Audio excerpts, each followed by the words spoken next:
Hey, I hope you're having a good day. Mine has been kind of crazy.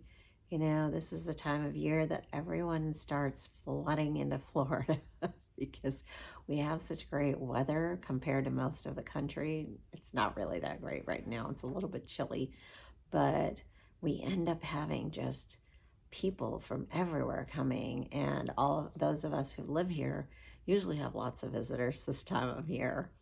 And so anyway, so that's what I've been doing, is just visiting with a friend and, just having a good time. And tonight I am getting ready to read from page 78. So here I go. 22 years later, I get the aerogram from Rabia in India. She was my only contact with my first home since I left. Your father has died in a horrible accident, read the letter. I went into a tailspin, drank excessively, and hardly ate. I cried over my biological father, the godlike man I thought I had wanted to see one day. Months later, I see a psychologist and so-called psychic. I think we should do a regression and hypnosis session with you, she suggests. I agree. Nothing happens. I can't believe I just paid $50 for that. I don't know what I was thinking. I drive away, and within 2 blocks, the images come so clear of my father, Thomas, and his sexual exploits with me. I instantly realize that he loved me in his ways, like that of an obsessed lover, not a father. I can't believe Thomas would do that to me. I am crushed. I can't understand how I idolized him all these years. Why am I missing him? Why am I mourning him? I am really mourning my home, India. I am going home. I want to see India. I want to see where I came from. Over 2 years go by as I dump Scott, the man I thought would be my husband forever, for absolutely no reason, and run to another relationship seeking comfort. After knowing my father sexually abused me, I kept it from Scott and left feeling unworthy of the love of my life. Not knowing why I left until decades go by, I grieve for the life I had. I start a new life with a new man, Robert, and a new career. I'm a massage therapist at a sweet little spa on the ocean. Daily, I share my story of being adopted from India with many clients, and their response is the same. Your mother is still alive? One of many clients questions me. Yes, she is still living, I reply, uninterested. Do you know where she is? He or she says inquisitively. Yes, she is in Calcutta. Oh God, I have to let these rich, snooty people in this spa know that I came from poverty. You should go see her.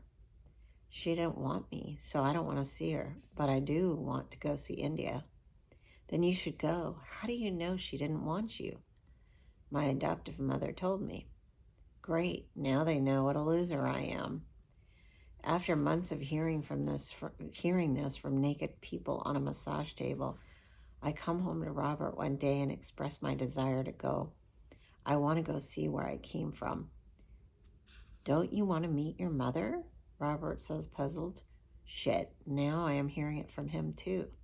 No, I said adamantly. God, he is bugging me about my mother also. Is something wrong with me because I don't want to see her? Maybe I should think about it. I find it so interesting that, I really never wanted to meet my mother. I didn't want to see her. I didn't want to meet her. And it was probably because of, I guess, all the things that my adoptive mom told me, that, she didn't love me, she didn't want me, and that sort of thing. And I just didn't really care to see her.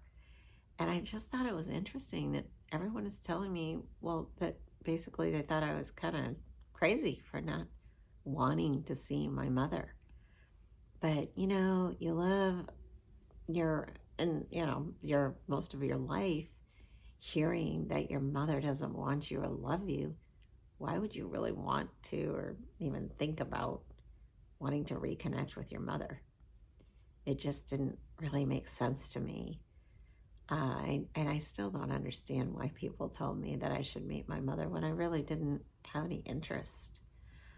Um, anyway, so it was an interesting time hearing that from so many strangers. Once I would tell them the story, they thought I should go back and meet my mother just because I knew where she was and who she was. And so, in a way, I sort of started feeling like something was wrong with me. And I sort of thought, God, is something wrong with me because I don't want to see my mother? And I started to feel a lot of obligation to go see her. Uh, and I think that's really the only reason I went to see her the first time. I had no desire. And, it, it ended up being good at the time, but then it was a long process and it became bad later or whatever. But it definitely was a decision I made that absolutely changed the whole trajectory of my life. And I don't know if I would go back and do it again or not. I guess I don't really have any regrets, but if I were to make that decision again, I probably wouldn't do it. So, anyway, thank you again for listening. I appreciate it. And I like your messages. They're fun to just get your messages and read them and hear what you have to say about what I'm talking about. I appreciate it. And I appreciate you, sharing stuff about my book or whatever you're sharing with other people. I really do appreciate it. Thank you.